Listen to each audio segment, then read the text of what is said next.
rýchlo preto funguje. Svetelnú signalizáciu si vyžadujú aj Revúčania. To je veľmi zlé, no lebo sa tu stalo o pár metrov ďalej zo pár nehôd a není to bohviaké.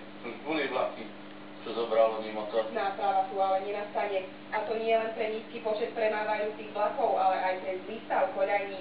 Práve ich spojením s vlakom sa svetelná signalizácia automaticky zapne. Momentálny počet vlakov ako nedokáže uspokojiť na to, aby to zariadenie fungovalo správne. Je teda lepšie, ak na semafore biele aktívne svetlo opakovane svieti.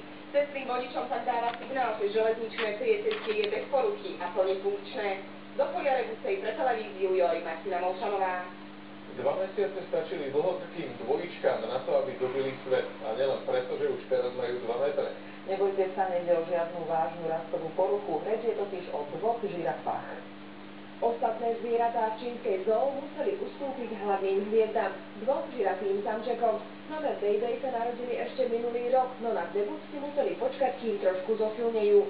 Hviezdne duo už teraz meria vyše 2 až 3 metra. Návštevníkov láka aj atraktívna súťaž o najkrajšie meno. Toho sa dvojičky dočkajú v polovici apríla. Dovtedy si musia vystačiť pomenovaním starší a štíhlejší. Milí, malí drobčekovia, to je to, čo ste videli na záver. V športe vám prezradíme, že skvelý cyklista Peter Sagan na Tatríne opäť žiaril a že jeden ekvádorský futbalista má nočné mory. Z čoho to sa dozviete o chvíľu? Dnešný večer charakterizujú 3 slova: panelák, doktor, ľudský. Zajtra nevynechajte noviny už o 12:00. Želáme vám príjemný